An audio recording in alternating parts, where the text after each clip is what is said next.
السلام علیکم ورحمۃ اللہ وبرکاتہ.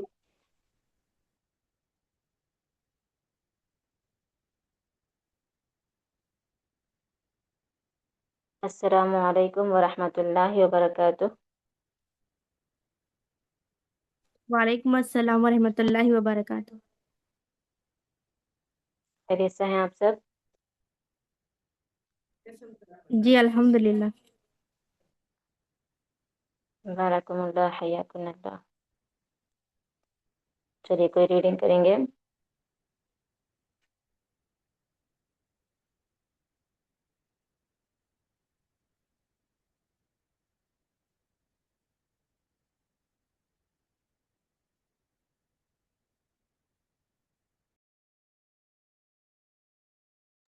کوئی ریڈنگ کرنا چاہیں گے؟ جی کروں گی. شروع کریے. بسم اللہ الرحمن الرحیم. نصف شعبان کی رات والی مخصوص نمازیں صلاۃ الآخر یا صلاۃ صلاۃ العافیہ. الخیر، صلاۃ الخیر یا صلاۃ الالفیہ. جی ماہ شعبان کی درمیانی 15ویں رات کو ہی ایک مخصوص نماز پڑھی جاتی ہے جسے صلاۃ الآخر اور صلاۃ العافیہ بھی کہا جاتا ہے.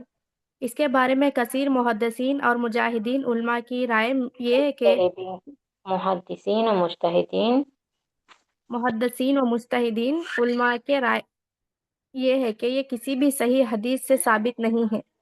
چنانچہ شرح صحیح مسلم امام نووی رحمۃ اللہ علیہ اپنی ایک دوسری کتاب المجموعی شرح الحذب میں فرماتے ہیں صلاۃ الغائب کے نام سے شرح معروف المحذب میں فرماتے ہیں. شرح المہذب شرح المحذب شرح المہذب میں فرماتے ہیں صلاۃ الغائب کے نام سے معروف نماز جو ماہ رجب کی پہلی جمعرات کی رات کو مغرب اور عشاء کے مابین پڑھی جاتی ہے، جس کی 12 رکعتیں ہوتی ہیں، اور 15 شعبان کی رات کو ایک نماز 100 رکعتوں پر مشتمل پڑھی جاتی ہے. یہ دونوں نمازیں بدترین بدعت ہے اور کتاب قوت القلوب اور احیاء علوم الدین میں ان نمازوں کی مذکور ہونے سے دھوکہ نہ کھایا جائے اور ان نمازوں کے بارے میں بیان کی جانے والی روایت سے بھی فریب میں نہیں آنا چاہیے، کیونکہ یہ سب باطل ہے اور اہل علم میں سے ایک صاحب پر ان نمازوں کی حقیقت و شرعی حیثیت مشتبہ ہو گئی اور انہوں نے چند اوراق پر مشتمل ایک رسالہ بھی مارا جس میں ان نمازوں کا استحباب ذکر کر دیا. اس رسالے کی فریب میں بھی نہ آئیں کیونکہ وہ ضلالت العلماء کے قبیل سے ہے. اس میں انہوں نے مخلاطہ سے کام لیا اور امام ابو محمد عبد الرحمن بن اسماعیل المقدسی نے ان کی رد میں ایک نفیس کتاب لکھی ہے جس میں بڑے عمدہ پیریا میں ان کا بطلان ثابت کیا ہے. امام ابو بکر ترشوی نے اپنی کتاب الحدوث والابداع میں امام ابو محمد عبد الرحمن مقدسی والابداع میں امام ابو محمد عبد الرحمن مقدسی نقل کرتے ہوئے لکھا ہے بیت المقدس میں یہ نماز صلاۃ الغائب نہیں پڑھی جاتی تھی، یہ کہ رجب میں پڑھی جاتی ہے اور نہ 15 شعبان کی رات والی نماز کا رواج تھا.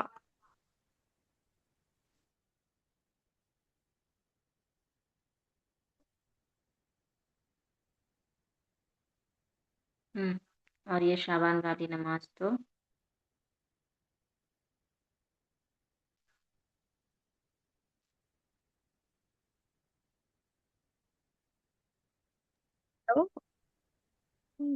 آواز آ رہی کیا میم میری؟ جی اب آ رہی. اور یہ شعبان والی نماز تو 1448 ہجری میں ایجاد کی گئی. 448 ہجری میں ایجاد کی گئی. جی 448 ہجری میں ایجاد کی گئی. اور آگے بیت المقدس میں اس نماز کے آغاز کا واقعہ نقل کرتے ہوئے فرماتے ہیں نابلس سے ایک شخص ابن ابی حمار بیت المقدس میں آیا جو بڑا خوش الحان قاری تھا. اس نے مسجد اقصی میں نماز پڑھانا شروع کی۔ پہلے پہل اس کے ساتھ صرف ایک ہی آدمی تھا، پھر دوسرا، تیسرا، چوتھا مل گیا، اور نماز مکمل کرنے تک ایک بڑی جماعت اس کے ساتھ مل گئی، اور وہی شخص آئندہ سال بھی آیا۔ اس کے ساتھ ایک خلق کثیر نے نماز پڑھی، اور اس کا چرچا مسجدوں اور گھروں میں عام ہو گیا، اور پھر یہ سلسلہ ایسا چلا کہ آج تک اسے پابندی سے ادا کیا جا رہا ہے، جیسے کہ وہ کوئی مسنون عمل ہو۔ امام ترشوی فرماتے ہیں کہ امام ترتوشی فرماتے ہیں کہ میں نے امام مقدسی سے پوچھا، کیا آپ نے لوگوں کو یہ نماز جماعت ادا کرتے خود دیکھا ہے؟ تو انہوں نے کہا ہاں، اور اس پر اللہ سے مغفرت کی بھی دعا فرمائی اور استغفر اللہ کہا۔ ان کا یہ استغفار غالباً اس بنا پر ہوگا کہ میں نے اپنی آنکھوں سے ایک بدعت کا مروج دیکھا مگر اسے روک نہ سکا۔ بدعت کو بدعت مروج دیکھا۔ بدعت کو مروج دیکھا مگر اسے روک نہ سکا۔ بدعت کا محاسبہ کرنے والے علماء امت میں سے امام شہاب الدین المعروف ابو شامہ نے ماہ رجب والی صلاۃ الغیب اور اس شعبان والی نماز صلاۃ الرغائب صلاۃ الرغائب اور اس شعبان والی نماز، جسے انہوں نے الصلاۃ الفیہ کہا ہے، ان دونوں کی پرواز تردید کی ہے اور ثابت کیا ہے کہ یہ بدعت ہے، اور ان کے بارے میں پائی جانے والی اور بیان کی جانے والی روایات ضعیف اور موضوع و من گھڑت ہے۔ شیخ الاسلام ابن شیخ تیمیہ الاسلام شیخ شیخ الاسلام الاسلام ابن ابن تیمیہ شیخ الاسلام ابن تیمیہ رحمۃ اللہ لکھتے ہیں، جامع مسجد، محلوں، راستوں اور بازاروں کی دیگر مساجد میں یہ صلاۃ الافیہ کے لیے اکٹھا ہوا جاتا ہے۔ یہ محدث و بدعات ہے، اور یہ اجتماع جو ایک مقررہ وقت، مقررہ رکعت اور مقررہ قرات والی نفلی نماز کے لیے ہے، یہ غیر مشروع اور بدعت ہے، اور اس کا پتہ دینے والی روایات اہل علم حدیث کے اتفاق کے ساتھ من گھڑت ہے۔ ابن الجزری نے الحسن الحسین نے میں مذکورہ روایت کی سند کو موضوع اور باطل قرار دیا ہے۔ مجھے تسمیہ نیکسٹ کوئی اور پڑھیں گے؟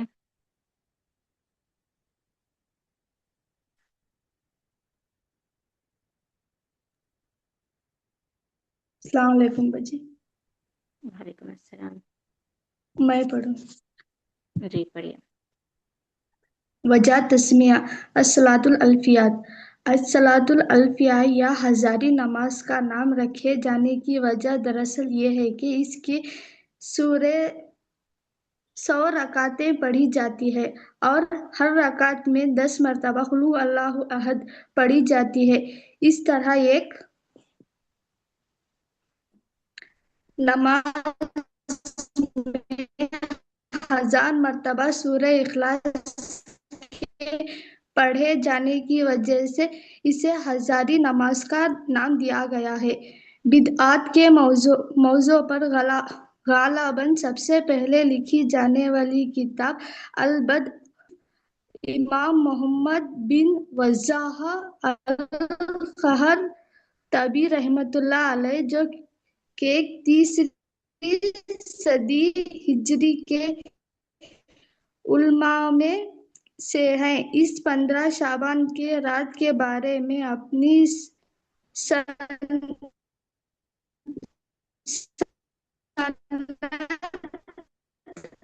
کے ساتھ دو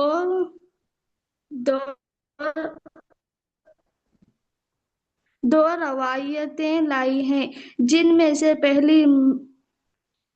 پہلی میں وہ عبد الرحمن بن زید و فقہا نصف شعبان کے رات کی طرف کوئی توجہ نہیں دیا کرتے تھے، اور نہ ایسی باتوں یا نمازوں کا اہتمام کیا کرتے تھے، اور دوسری روایت میں ٹھیک ہے سسٹر، جزاک اللہ، ابن بارک اللہ ابی فیک۔ آپ کا مالیکہ سے بیان کرتے ہیں کہ انہیں نمیری کا رمضان کا للیلۃ القدر جتنا ہے، تو چاہیے آپ کا نیٹ ورک بہت پرابلم کر رہا ہے۔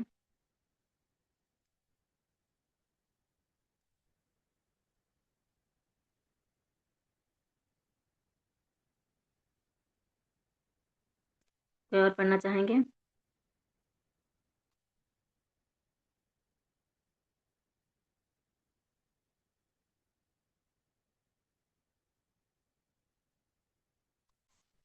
چلیے ٹھیک ہے، تو یہ انشاءاللہ آج کا آخری سبق رہے گا، ہمارے پاس وقت بہت کم ہے، لہٰذا دیکھیے سب سے پہلی چیز جو ہم پڑھ رہے ہیں وہ ہے شعبان کی بدعت۔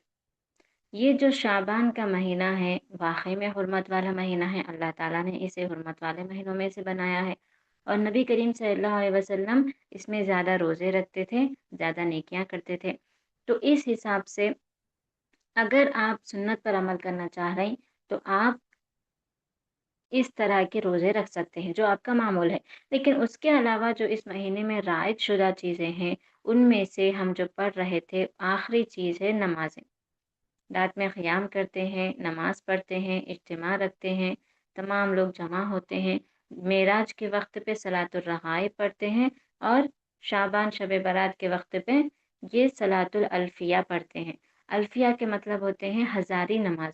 کس طرح ہزاری ہوتی ہے؟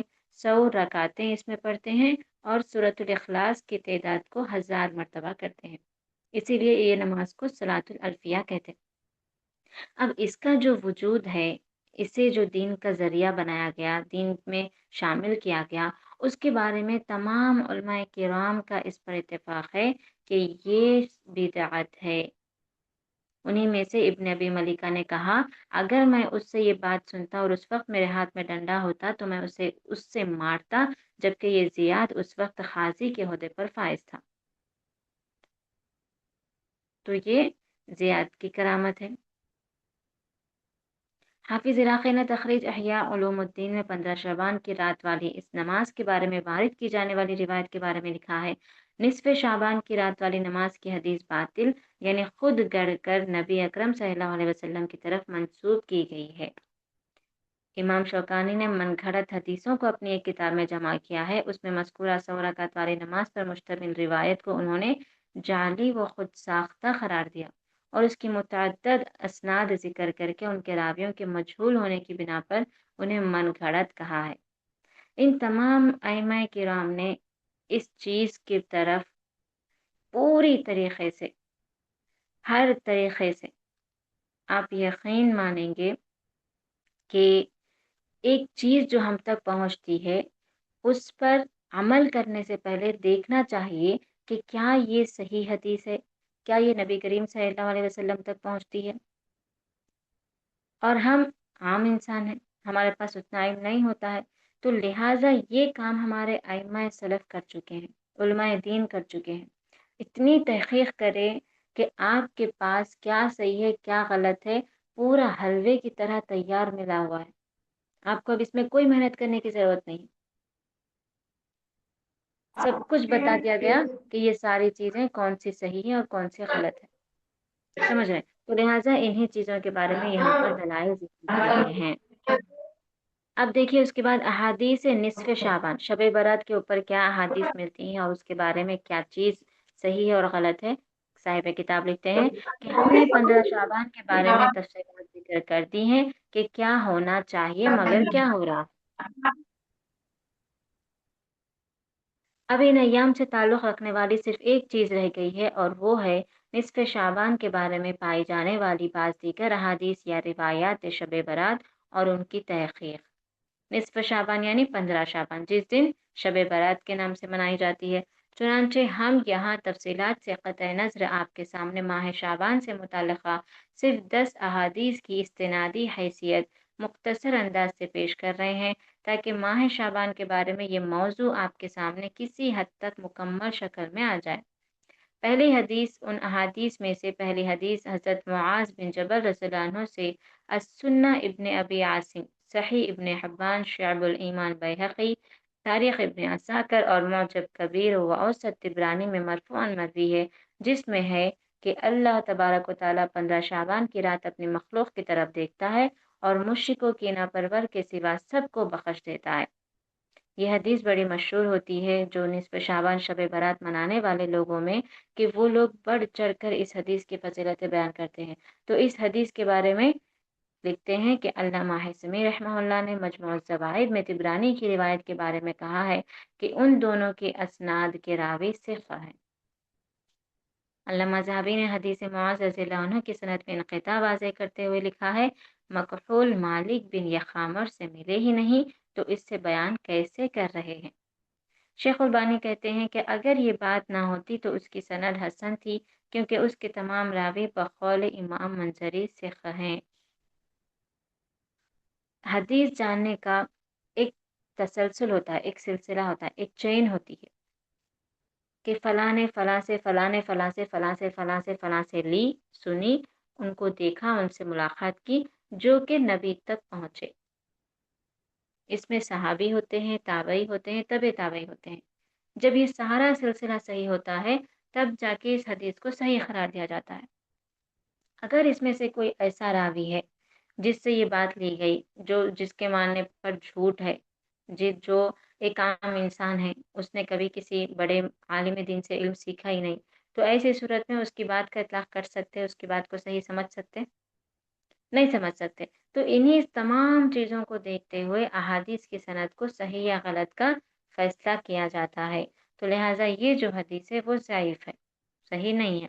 دوسری حدیث، اس سے حضرت ابو ثعلبہ سے مرفوعاً ابن ابی عاصم، لالکائی اور طبرانی نے بیان کیا ہے۔ اس کی سند میں ایک راوی احوص بن حکیم ہے، جنہیں جمع الزوائد میں علامہ حسمی رحمہ اللہ نے ضعیف قرار دیا ہے، اور امام منذری رحمہ اللہ نے اسے الترغیب و الترہیب میں نقل کیا ہے اور کہا ہے کہ یہ روایت طبرانی اور بیہقی میں مکحول کے واسطے سے ابو ثعلبہ رضی اللہ عنہ سے مروی ہے، اور بیہقی نے کہا ہے کہ یہ روایت مکحول اور ابو ثعلبہ کے مابین مرسل جید ہے، اور مرسل روایت کے حجت ہونے یا نہ ہونے میں بھی اختلاف ہے۔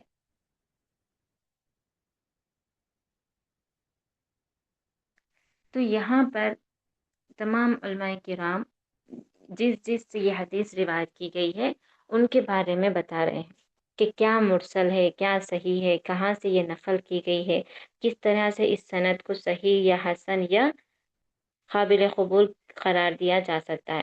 لیکن ہر علماء کرام کا بس یہی اتفاق ہے کہ اس حدیث کو ضعیف ہی قرار دیا جائے گا۔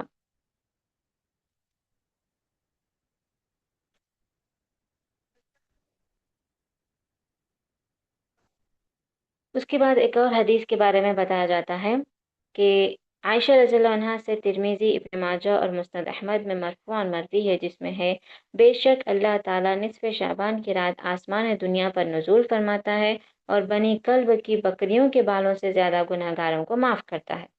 اب اس کی حقیقت دیکھیے، قبیلہ بنی کلب کا نام اس لیے لیا گیا ہے کہ عربوں میں سب سے زیادہ بکریوں والا یہی قبیلہ تھا، اور شارح ترمذی نے لکھا ہے، ابہری نے الازہار سے نقل کیا ہے کہ یہاں بنی کلب کی بکریوں کے بالوں سے زیادہ گناہوں کی بخشش و معافی مراد ہے، نہ کہ اتنے گناہ گاروں کی بخشش۔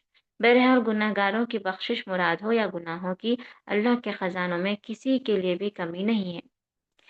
اس حدیث کے شروع میں عائشہ رضی اللہ عنہا نے وہ واقعہ بھی بیان کیا ہے کہ ایک رات میں نے نبی کریم صلی اللہ علیہ وسلم کو بستر سے غائب پایا، اور جب آپ صلی اللہ علیہ وسلم کو تلاش کرنے نکلی تو آپ صلی اللہ علیہ وسلم کو دیکھا کہ بقیع میں ہیں۔ آپ صلی اللہ علیہ وسلم نے فرمایا، کیا تم اس بات سے ڈر گئی ہو کہ میں تم پر ظلم کروں گا؟ میں نے عرض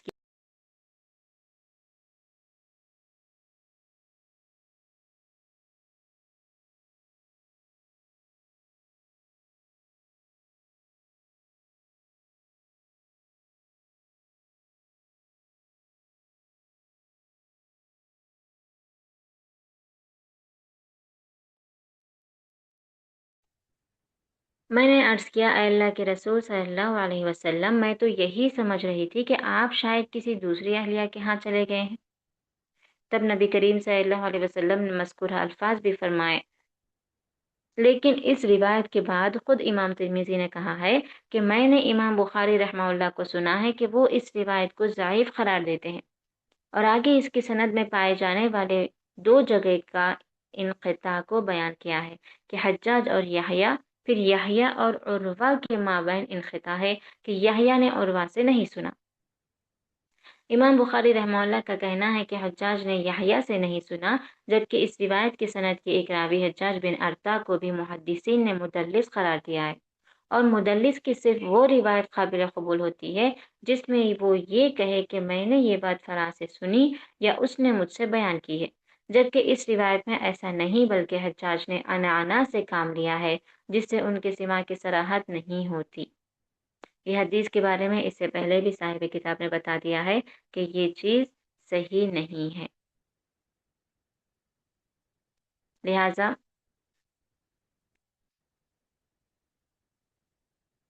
دور حاضر کے معروف محدث شیخ البانی رحمہ اللہ نے متعدد ترک نقل کیے ہیں اور ان کے مجموع سے حاصل ہونے والے قوت کی بنا پر مذکورہ حدیث نمبر 1 کو صحیح قرار دیا ہے۔ یہ اس رات کی کچھ فضیلت کے ثابت ہونے کی دلیل ہے، لہٰذا سابقہ ساری تفصیل کے پیش نظر کہا جا سکتا ہے اگر کوئی شخص اس رات میں متعلق عبادت، نوافل و تلاوت کر لیتا ہے تو کوئی حرج نہیں، جبکہ متعین اور مقررہ اشغال کی کوئی عبادت ثابت نہیں ہے۔ ویسے بھی کسی رات کی فضیلت والا ہونا کسی خاص عبادت کو مستلزم نہیں ہوا کرتا۔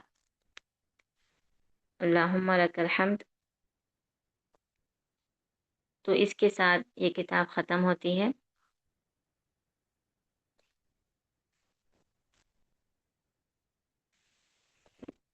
بدعت رجب و شعبان۔ خلاصہ کلام یہ ہے کہ میری اسلامی بہنوں، جو چیزیں ہمارے پاس پائی جاتی ہیں، چاہے وہ ہمارے گھر میں ہو، چاہے وہ ہمارے خاندان میں ہو، تو ان چیزوں پر آپ سب سے پہلے اس کی حقیقت تک پہنچنے کی کوشش کریں گے، اور ہمارے پاس ترازو موجود ہے کہ کون سی چیز صحیح ہے، کون سی چیز غلط ہے، کس چیز میں زیادتی ہو رہی، کس چیز میں کمی ہو رہی۔ وہ ترازو ہماری شریعت ہے۔ شریعت کے معنی ہوتے ہیں قرآن اور حدیث۔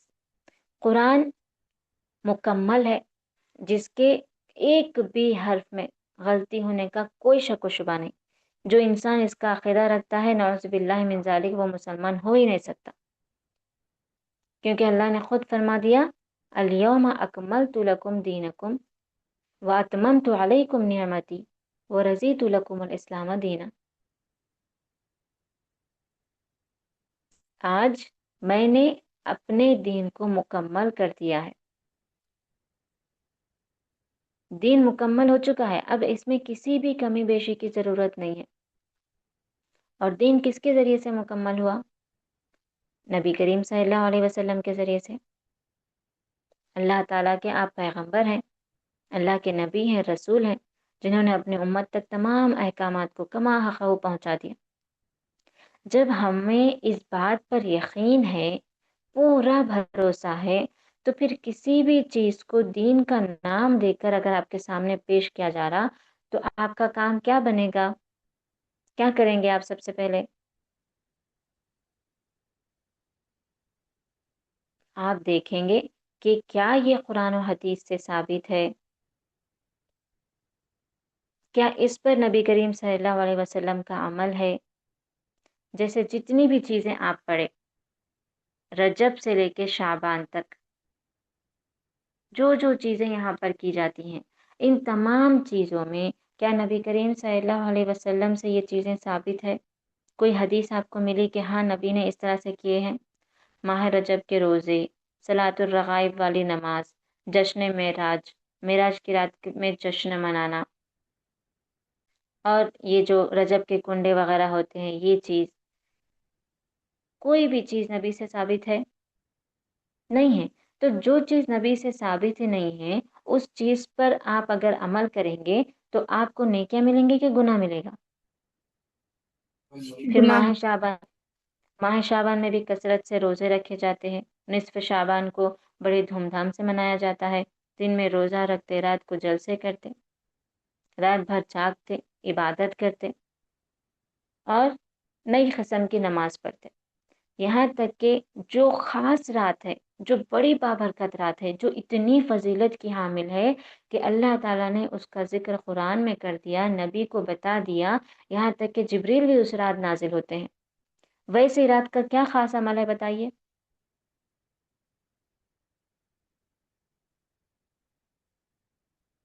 نبی نے بھی حکم دیا کہ میں اس رات میں جاگتا ہوں، تم بھی جاگو۔ اور جب عائشہ رضی اللہ عنہ نے پوچھا کہ اللہ کے رسول اگر مجھے وہ رات مل گئی تو میں کیا خاص عمل کروں، تو کیا اللہ کے نبی نے کوئی ایسی خاص نماز بتائی؟ نہیں بتائی. آپ نے فرمایا کہ صرف آپ ذکر کریے اللہم انکا عفو تحب العفو فاعف عنی، بخشش مانگیے، معافی مانگیے، بس یہی آپ کا کام ہے. کیوں؟ کیونکہ اسلام ہمارا آسان ہے، اتنا آسان ہے کہ اللہ تعالیٰ نے اپنے بندوں پر اپنی عبادت کرنے میں بھی کوئی ظلم نہیں رکھا. جب انسان کھڑے کے نماز نہیں پڑھ سکتا تو اس سے چاہیے کہ بیٹھ کر نماز پڑھ لے. بیٹھ کر نماز نہیں پڑھ سکتا تو اس کو اجازت دی گئی کہ لیٹے لیٹے نماز پڑھ لے. اتنا پیارا اسلام ہے ہمارا جو ہمیں ہر طرح کی چھوٹ دیتا ہے. اب ان عبادتوں میں جو چیزیں یہاں پر روایت کی جا رہی ہیں، ان عبادتوں میں کیا آپ کے لیے آسانی ہے یا مشقت ہے؟ مشقت ہی مشقت ہے.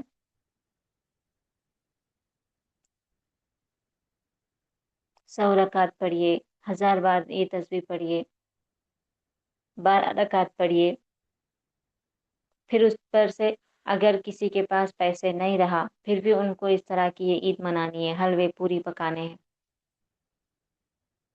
جس کے پاس پیسے نہیں ہیں وہ بیچارے مجبور ہیں، فخر کا شکر رہیں، لیکن جس کے پاس پیسے ہیں وہ جا کے پٹاخے پھوڑ رہے ہیں، خواہ مخواہ کے لائٹنگز میں پیسے فضول میں برباد کر رہے ہیں. اس سے اچھا وہ صدقہ و خیرات کر دیتے. تو بہرحال جس کے پاس عقل سلیم ہے، اللہ تعالیٰ نے ہر کسی کو عقل سلیم دیا ہے، انسان کو عقل کی بنا پر ہی اشرف المخلوقات قرار دیا ہے. تو لیکن انسان کے عقلوں پر پردے پڑے ہوئے ہیں. جس کے عقل کام کر رہی ہے، جس کو اللہ ہدایت دینا چاہتا ہے، وہ یہ بخوبی سمجھ جائے گا کہ یہ ساری چیزیں فضول ہے، یہ دین کا حصہ ہو ہی نہیں سکتی، من گھڑت چیزیں ہیں یہ. جبھی بھی آپ رجب میں داخل ہو رہے ہیں یا شعبان میں داخل ہو رہے ہیں تو ہمیشہ سے اپنی نیت بس یہی رکھیے کہ یہ حرمت والے مہینے ہیں، اس میں ظلم و زیادتی سے، گناہوں سے بچنے کی تلقین کی گئی ہے، لہٰذا آپ کو بس یہی کرنا ہے، گناہوں سے بچنا ہے. اور دوسری چیز، اگر آپ صوم تعودی، ایام بیس، پیر جمعرات کے روزے کے عادی ہیں تو آپ کو ان مہینوں میں روزے یہ رکھنا چاہیے. اور اگر آپ عادی نہیں بھی ہیں تو لہٰذا یہ حرمت والے مہینے ہیں، اس میں زیادہ نیکیاں کرنا چاہیے، تو آپ رجب اور شعبان میں ان روزوں کی نیت سے اپنے روزے رکھ سکتے. صوم داؤدی کی نیت سے روزے رکھ سکتے ہیں آپ، ایام بیس کے روزے رکھ سکتے اور پیر جمعرات کا روزہ رکھ سکتے. اس کے علاوہ جو بھی دوسری قسم کی عبادتیں ہیں ان کی نیت کر کے آپ اس مہینوں میں نہیں کر سکتے کوئی عبادت.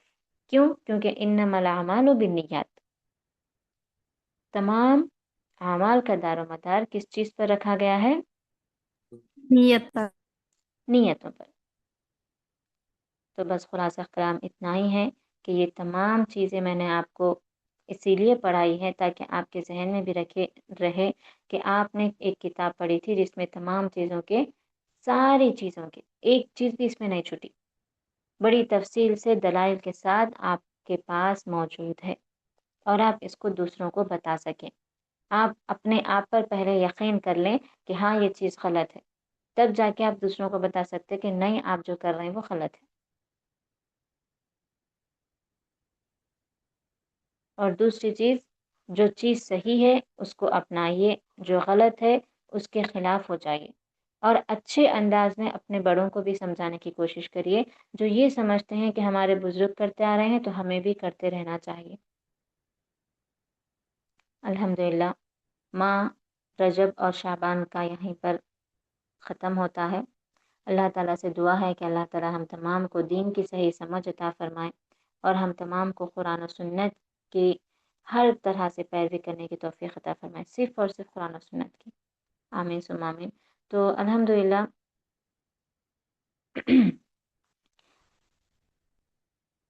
بیدات رجب و شعبان کی کتاب ہم ختم کر چکے ہیں. انشاءاللہ تعالی بروز پیر سے ماہ رمضان کے بارے میں کوشش کریں گے مکمل طور پر جاننے کی. جتنا ہو سکے اتنا آپ لوگ صحیح وقت پر جلد سے جلد جوائن کرنے کی کوشش کریں، اور جتنے لوگوں کو آپ جوائن کرانا چاہ سکتے ہیں انشاءاللہ جوائن کرائیں، تاکہ آپ کے ذریعے سے دوسرے بھی صحیح دین کو سمجھ سکیں، اور یہ چیز انشاءاللہ تعالیٰ آپ کے لیے صدقہ جاریہ رہے گی، ایسا صدقہ، ایسی نیکی جو ہمیشہ جاری رہتی ہے۔ آپ کے ذریعے سے کوئی دین سے جڑتے ہیں یا دین کی بات سنتے ہیں، وہ اس بات کو عمل کرتے ہیں، اپنی زندگی میں شامل کرتے ہیں، تو چاہے آپ رہو یا نہ رہو، جب تک وہ اس کو عمل کرتے رہیں گے اس پر آپ کو اس کا اجر ملتے رہے گا۔ اسے کہتے ہیں صدقہ جاریہ، جو دینی علم میں بہت زیادہ آپ کما سکتے ہیں۔